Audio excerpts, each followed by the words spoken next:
So I just attended the LA advanced screening of Once Upon a Time in Hollywood last night. This film was the most anticipated of the year for me, and so I was thrilled to have the privilege of watching this film before its wide release next week. Tarantino himself was there at the screening. Thank you very much for showing up, and let's enjoy the film. Thanks a lot, everybody! It was pretty cool. It was a fantastic atmosphere to watch the film in, as I was surrounded by hundreds of Tarantino fans with Tarantino boners shooting out of their pants. Although it got a bit annoying when the crowd went nuts every single time an actor showed up on the screen for the first time. Anyways, let's talk about the film. A spoiler-free overall impression for me was good but not great. It definitely had all the elements of its previous masterpieces, like Inglourious Basterds, which is my personal favorite of his, and Pulp Fiction. But it struggled with its connection to history and often felt self-indulgent to a fault.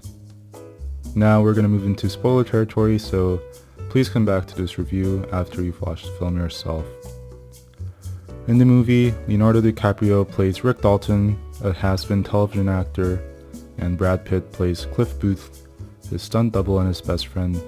They live next door to Roman Polanski and Sharon Tate, and they manage to get entangled in the famous Manson murder case in typical Tarantino fashion. Now let's talk about the goods and the bads. First, the goods. The film was simply gorgeous. The cinematography was amazing, and they perfectly recreated LA in 1969, although I wasn't alive then, so I wouldn't know for sure.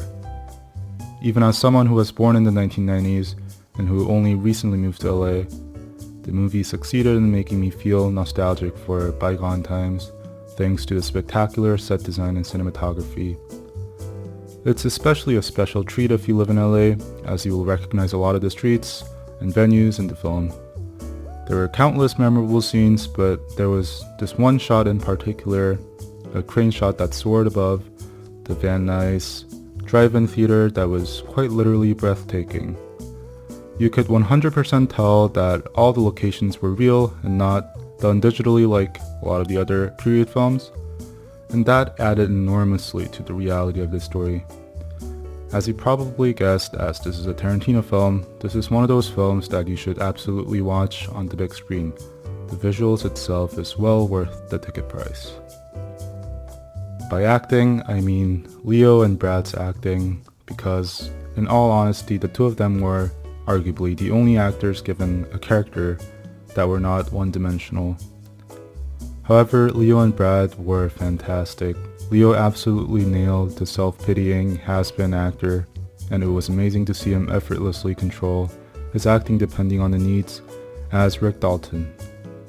What I mean by this will be made clear to you when you watch the scenes of him shooting Lancer and delivering a mediocre performance, which, after a hilarious scene of self-deprecation, culminates in a spectacular performance. Brad's character isn't very nuanced, but he nails the cool, loyal friend of Rick who carries with him a constant touch of menace. The scene of him with one of the Manson girls, played by Dakota Fanning, was very intense and extremely well acted.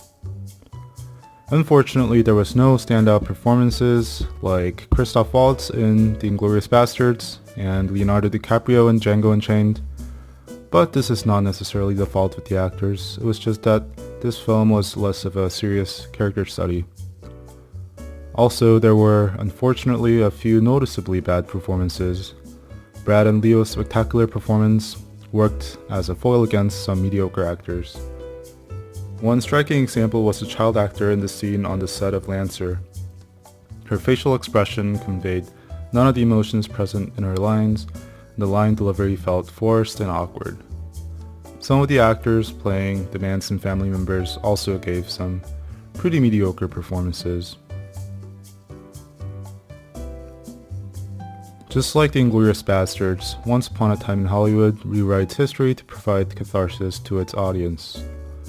While the four members of the Manson family wait in front of the gate of Polanski's house to get in, Rick, who is annoyed by the noise that their car is making, chases them off downhill. Where one of the members has the brilliant idea of instead murdering the real pigs, Rick Dalton's household, as an ultimate fuck you to materialism. This is where the storyline deviates from actual history, and Cliff Booth beats the shit out of everybody, and Leo torches one of them with a flamethrower. This time, unlike in Inglourious Basterds, the hyper-violence against well-known historical villains did not entirely sit comfortably with me. I think the difference was that the perpetrators were teenagers, and in particular 2 teenage girls. While they certainly deserved what they had coming, hearing the crowd around me going nuts and cheering as Brad Pitt beats a teenage girl's face against the wall to a pulp was certainly a strange moment, and I'm still trying to figure out how I should feel about that. Otherwise, the finale certainly delivered, especially to those curious about the lack of Tarantino signature violence for more than the first 2 hours. The film is set in 1969, which marked the decline of the golden age of Hollywood, which lasted from the 1920s to 1960s. The film essentially starts with Rick crying about the prospect of his declining career and the realization that he has become a has-been. And throughout the film, there is a constant foreboding dread of decline and death. And this thematic consistency made the abrupt ending more emotional than I'd expected. Now, moving on to the bads. The film is not very plot-driven.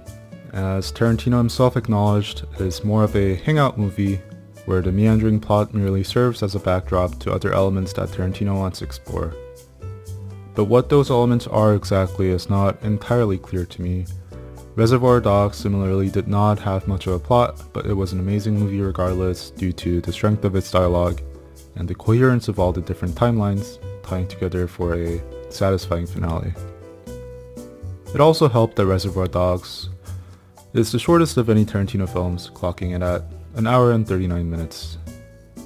Once Upon a Time in Hollywood instead relies heavily on audiences' memories of the Manson murder case. The dialogue is not as clever and natural as his other films. For example, the scene where Rick talks to a child actress, or actor, as I should call her, was not engaging and the conversation felt forced. This may be because of the acting of the child actor, but the dialogue itself was definitely not up to par for a Tarantino flick. After coming back from the screening, I was a bit surprised that the plot of the film, as described in the Wikipedia article, deviates quite heavily from the version of the film I saw. According to the Wikipedia article, the ending of the film goes as follows.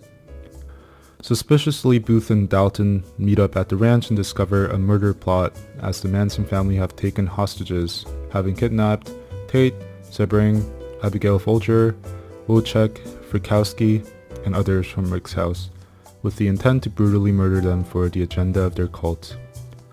Bruce Lee arrives onto the scene unannounced, ready to fight, saying he had been observing the family for days and suspected them of possible violence. Tate is freed and begins dispatching members of the Manson family herself in a brutal fashion, with moves she learned from Lee in private lessons. Together, Dalton, Booth, Tate, and Lee brutally defeat the family in a shootout/kung fu showdown. Manson arrives to briefly check in on the family, stunned that his murder plot was thwarted, but is abruptly killed by Booth before he has a chance to react to the change of events. Tate and the others are saved, but Booth dies from fatal injuries sustained in the fight. Despite his career having not amounted to his ambition, Dalton acknowledges that it is the end of the 1960s, and the Hollywood spirit will live on. And honestly, that ending sounds so much better than the ending of the version that I saw. Tate is more actively involved in the storyline, the flashback to her trainings with Bruce Lee, which felt very unmotivated in the film that I saw, has actual payoffs in this version. And the scene at the end feels less of a generic home invasion scene that the version that I saw felt more or less like at times. I suspect that the Wikipedia version was the one shown in Cannes. If you have any answers to this confusion, please let me know in the comments. Anyways, back to the version that I saw. Rick and Cliff are the only 2 characters who the story invested time to develop. The rest are either cameos who show up for a couple minutes, like Al Pacino and Kurt Russell, or the rest heavily rely on audiences' previous familiarity with the characters, like Sharon Tate. The film spends very little time with Tate. In fact, the scene of her watching The Wrecking Crew was probably the only scene that we get to spend time with her. As a result, as I mentioned earlier, all the characters other than Rick and Cliff are entirely one-dimensional if you don't have prior knowledge of the historical figures.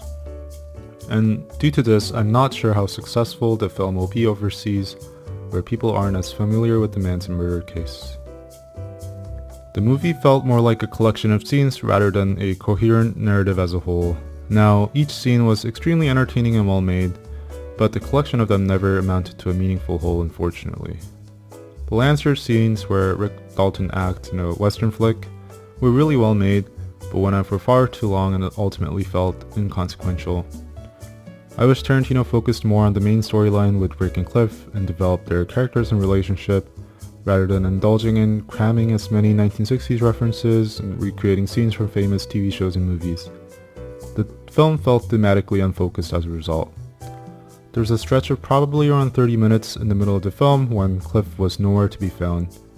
For me, Cliff is the most interesting character in the film, and I wish we got to spend more time with him and understand his motivations a little bit better.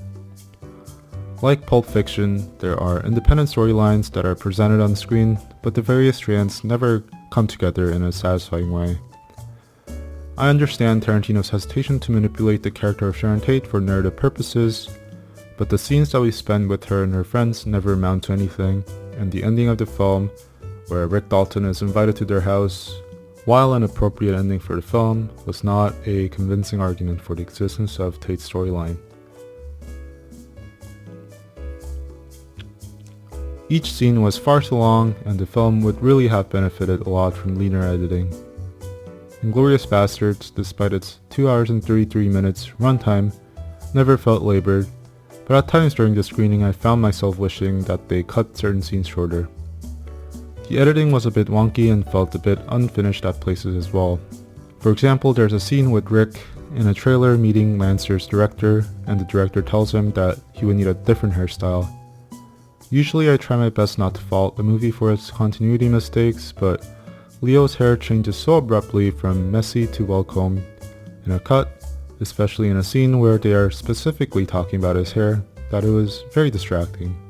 There were a few other similar instances where a cut felt really awkward and distracted me from what was going on. One more thing, in the opening credits, I thought it was really weird that they placed Leo's name under Brad Pitt and Brad's name under Leo. I initially thought this was an intentional choice, and I was expecting some storyline or theme about the interchangeability or the duality of the two, but I think it was just a mistake. It was just so blatant that I'm surprised that they left it in. Tarantino loves close-up shots of dirty feet. It's a little bit weird. And that's all I have to say for this film. Overall, I would give this film an 8 out of 10. Definitely go watch it in theaters, but don't expect a masterpiece at the same level as Pulp Fiction or Inglourious Basterds. Thanks for watching.